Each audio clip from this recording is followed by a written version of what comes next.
بسم الله الرحمن الرحيم. الحمد لله رب العالمين، والصلاة والسلام على أشرف الأنبياء وخاتم المرسلين محمد وعلى آله وصحبه وسلم. ربنا هب لنا من لدنك رحمة وهيئ لنا من أمرنا رشدا. آمين. دایکان و باوکانی بەڕێز و خۆشەویست منداڵە جگەرگۆشەکان، سەلام و ڕەحمەتی خوای پەروەردگار بڕژێ بەسەر هەمولایەکماندا و خوای پەروەردگار عاقبەت خێرمان بکە و سەربەرز و سەرفرازی دنیا و قیامەتمان بکە. خوای پەروەردگار بە گەورەی و عەزەمەتی خۆی داهاتوومان لە ڕابردوومان باشتر بکە، بە موسڵمانی بمانژێنێ، بە موسڵمانی بمان مرێنێ، بە موسڵمانی زیندیمان بکاتەوە ئینشاء الله تعالى. دەستخۆشی لە ئەو دایک و باوکە بەڕێزانە دەکەم کە بەڕاستی بە ئەرکێکی گەورەی سەرشانی خۆیان هەستاون، منداڵەکانیان ناردووە بۆی کە منداڵەکانیان بەشێک لە پەروەردەی ئیسلامی کە ئەسڵێکە لە ژیانی هەموو تاچێکدا، ئەسڵێکە لە ژیانی هەموو لایەکماندا، لەو ماوەیەی کە عوتڵەی هاوینەیە ئیستیفادە بکەن و قازانج بکەن و ئەخلاق و ڕەوشتێکی جوان فێر بن. برایانی بەڕێزم، خوشکانی ئازیز، معلومی جەنابی مامۆستایانە کە لێرانە تەشریفیان بەشێکیان دانیشتوون بە ڕوخسەتیوان. خوای گەورە تەبارەک و تەعالە لە قورئانی پیرۆزدا بە دوو شێوە باسی ماڵ و منداڵ دەکاتن، بە تایبەتی منداڵیش لە شوێنێک بە جوانی و ڕازاوە باسی دەکاتن. المال والبنون زینة الحیاة الدنیا. بالفعل ماڵ بە منداڵان دەڕازێتەوە، جوان دەبێ، خۆش دەبێ، ئاوەدان دەبێتەوە. لەبەرەوەش تەماشە دەکەی بە تایبەتی منداڵ کە بچووکە ئەو ماڵە دەکاتە بەهەشت. لە شوێنێکی دیکەدا خوای پەروەردگار تەبارەک و تەعالە منداڵی بە دوژمن لە قەڵەم داوە، منداڵی بە دوژمن لە قەڵەم داوە. لێرانە هەڵوەستەیەکی کورد چۆن منداڵ بەو ڕازاوەیی و بەو ئێسکسوچی و بەو خۆشەویستیە بمینیتەوە تاوەکو وەفات دەکا وەکەی منداڵیش دەبێتە دوژمن. لە واقعی خۆشمان ئەگەر زۆر بەوردی تەماشە بکەن هەردووچی دەبینن. خۆشەویستانی خۆ، ئینسانی موسڵمان، ئینسانی ئیماندار ئەگەر بە ئەرچی سەرشانی خۆی هەستێتن، پەروەردەی منداڵەکانی خۆی بەڕێک و پێچی بکاتن، فێری کاتن کە ئەو منداڵە کۆمەڵە ئەرکێکی لەسەر شانە، بەرامبەر بەخوا، بەرامبەر بە پێغەمبەری خوا عەلەیهی سەڵات وەسەلام، بەرامبەر بە دایک و باوکی، بەرامبەر بە جیرانەکانی، بەرامبەر بە ڕەفیقەکانی، بەرامبەر بە کۆمەڵگە، بەرامبەر بە خاک و ئاو و وڵات و نیشتیمان، کۆمەڵە حەقێکە لەسەر شانی ئینسانە. ئەگەر ئینسان بەڕێک و پێچی ئەو منداڵە فێر کرا، ئەو منداڵە متەزین دەردەچێتن، ئەو منداڵە منداڵێکی گوێگر دەبێتن، منداڵێکی بەسوود و کەلک دەبێت، منداڵێک دەبێتن دایک و باوکی لە بەردەستی ئیسراحەت دەکەن. بەڵام ئەگەر بە پێچەوانەوە بوو، بە تایبەتی خوشکە بەڕێزەکانی خۆم، باوکە بەڕێزەکان، بەداخەوە دەڵێم، زۆر بەداخەوە دەڵێم، سیستەمی پەروەردەی ئەمڕۆ لە بەرژەوەندی ماڵ و منداڵی کەسماندا نییە. تەکنۆلۆجیای ئەمڕۆ لە بەرژەوەندی ماڵ و منداڵی کەسماندا نییە. بۆ وەرە تەماشەی ئەو مەکتەبانەکە کە مەکتەبی ئەهلین کە پارە وەردەگرن،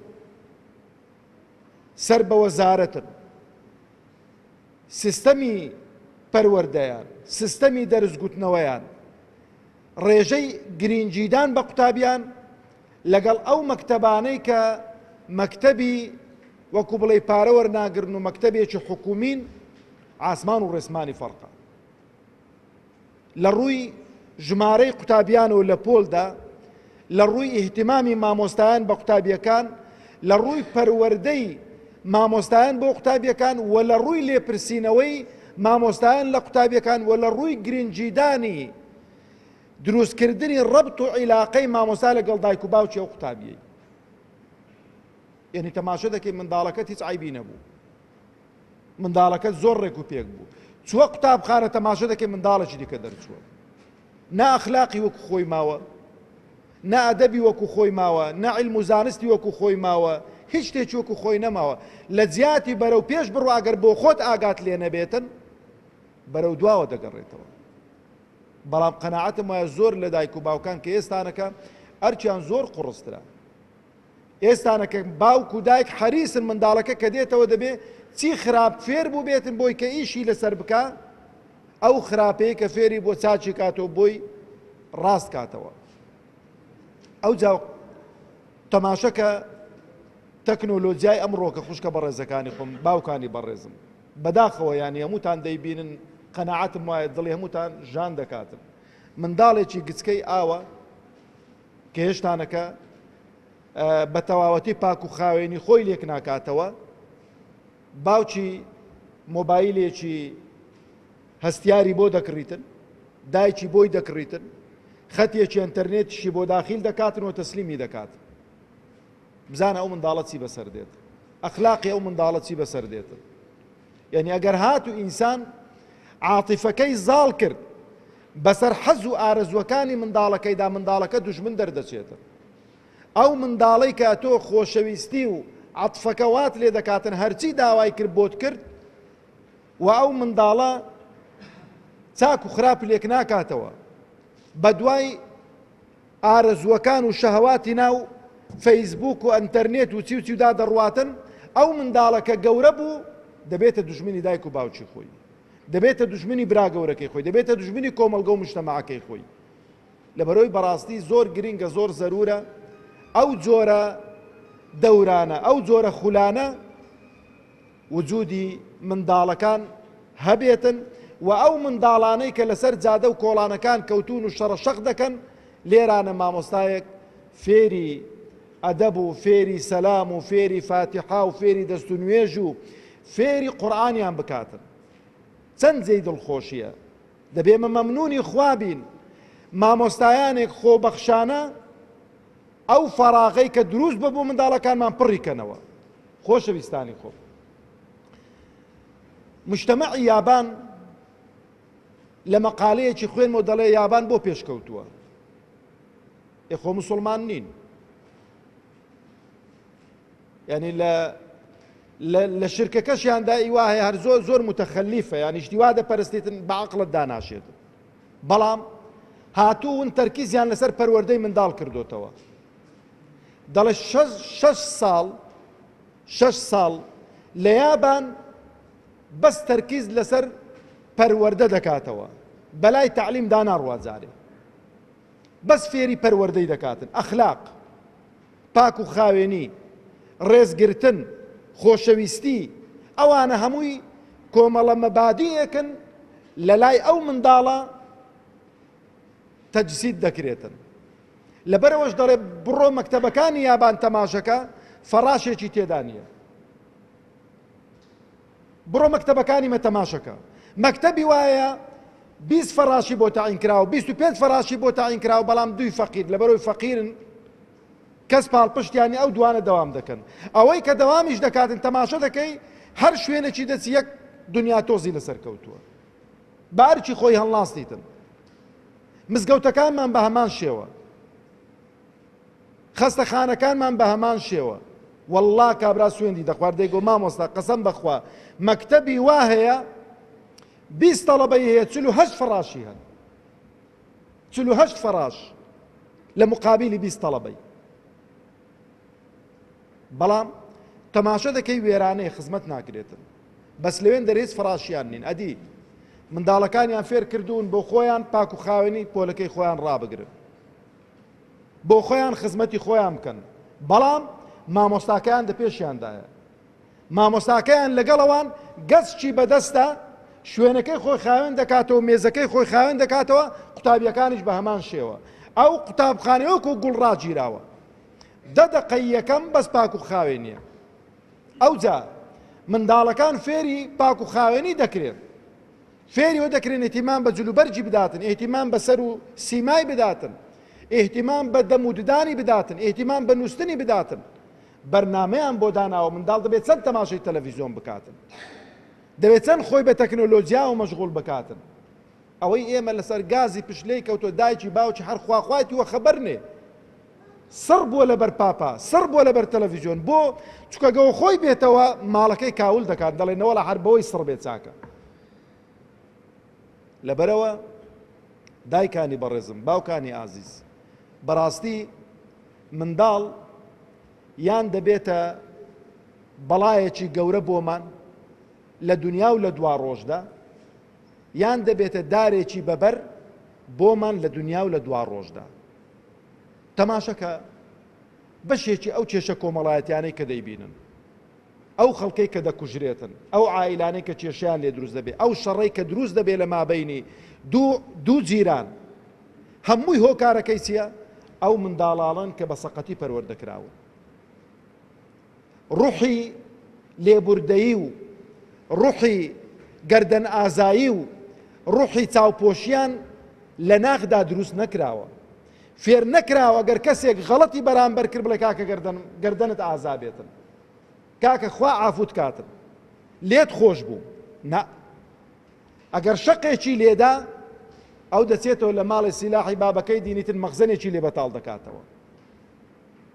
ئەگەر ئەو بە سیارە بە تەنشی داڕۆی پشتی وێکەوتن، ئەو دەچی بە سیارە خۆ بە سیارەکەوی دادەداتن. پێشم خۆش نییە نمونان بینەوە دەنا لەو حەوزی سۆرانی خۆمان نمونە گەلێک زۆرن. منداڵ لە ئێستاوە دەبی فێر بکرێتن، ڕێز لە مقابلی بنێتن، لە ئێستاوە فێر بکرێتن لێبوردە بێتن، لە ئێستاوە فێر بێتن کەسێک غەڵەتی بەرامبەر کرد ئەو دڵی فراوان بێتن. لەبەرەوەی بەڕاستی ئێمە ئەولاترین کە وەکو کۆمەڵگەی یابان پێشکەوتوو باینە، بۆ چکە دینەکەمان وا دەڵێتن. یەکەم ئاەت کە بۆ پێغەمبەرمان عەلەیهی سەڵات وسەلام هاتۆتە خوارەوە چه ئاەتێک بووە؟ ئیقڕە، بخوێنە. دینی ئێمە دینی علم و زانست و پێشکەوتنە، بەڵام بەداخەوە دەڵێم چونکە دەستبەرداری دینەکەمان بووین، نە علمە و نە زانستە و نە پێشکەوتنیشە، لە هەموو دینێک بووین. لەبەرەوە بەڕاستی دووبارە و سێبارە ئەمن بە ناوی ئێوەوە زۆر سوپاسی برانی ئەنجومەنی سۆران دەکەم. خوای گەورە پاداشتیان داتەوە، خوای گەورە مۆفەقیان بکە، خوای گەورە سەربەرزیان بکە بە ئەرچی ئێوە هەستاون، بە ئەرچی ئێوە هەستاون، لە جیاتی ئێوە خۆیان ماندوو کردووە. وەکو ئەو ئاەتەی کە خوای پەروەردگاریش دەفەرمێ لا نوریدو منکم جەزاء ولا شکوورا. بەڕاستی لە مقابلی ئەو پەروەردەیەدا نە داوای مقابل دەکەن، نە داوای ئەوە دەکەن کە سوپاس و ستایشیان بکرێتن، پاداشتیان لە خوای پەروەردگار دەبێتن تەبارەک وتەعالە. وەخوا زیارم ئەو منداڵە چاوگەشانە بەردەوام بن، چونکە پەروەردە بە دەورەیەک و دوو دەورە و سێ دەورە و چار دەورە ناکرێتن. پەروەردە پرۆسەیەکی بەردەوامە، پەروەردە پرۆسەیەکی بەردەوامە، دەبێ ئەو منداڵە چاوگەشانە بەردەوام بن. لەبەرەوە پێشنیار دەکەم بۆ ئەو مامۆستا بەڕێزانە، بەڵێ ئەرکێکی قورسە بۆوان، یعنی لە خیلالی مانجێکە دوو مانجێکە کۆتایی بەو قەزیەینەینن، ڕەبط و عیلاقەیان لەگەڵ ئەو گەنجە جوانانە بمێنێتن. بۆ نمونە گەر مەکتەبیش دابندرێتەوە هەفتەی سەعاتێک لە خزمەتی منداڵەکان دابن، بۆی کە ئەوەی کە فێری بوون بۆیان پشتڕاست بکەنەوە گەشتی چاکە، ئەوەی کە خوا نەخواستا لێی دابڕاون و فکریان بێننەوە. ئەوەش ئەرچی ئێوەی باوکە، یعنی هەفتەی ئەگەر سەعاتێکیش بێتن ئەوە قەناعەتم وایە ئەو پرۆسەی پەروەردەیە بەردەوام دەبێتن و لە کاتی عوتڵە و لە کاتی دەوامیشکە نەبوو کاتەکەی زیاتر بکەن.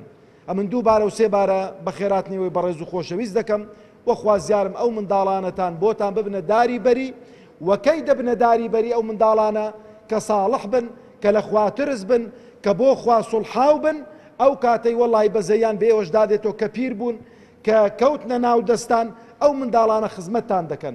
بەڵام ئەگەر پێچەوانەکە بوو وەڵی ئەو منداڵانە دەبنە دوژمنی سەرسەختی دایک و باوچیان، و دایک و باوچیان بێزار دەبن لە بەردەستیان. یا ڕەبی خوایە بۆ خاتری ناو سیفەتە بەرزەکانی خۆت کە منداڵەکانمان ساڵح بکەی، خوایە منداڵەکانمان بکەیە زوڕیەتێکی ساڵح، و بیانکەیە زەخیرەیەک بۆ دنیا و دوا ڕۆژمان، و بیانکەیە سەدەقەی جاریە لە دوای مردنی خۆمان یا ڕەب العالەمین. و دووبارە سوپاسی برایانی ئەنجومەنی سۆرانی کۆمەڵی ئیسلامی دەکەم، دەستیان خۆش بێتن، خوا پاداشتیان داتەوە. وەسەلام عەلەیکم وەڕەحمەتوڵڵاهی وبەڕەکاتوه.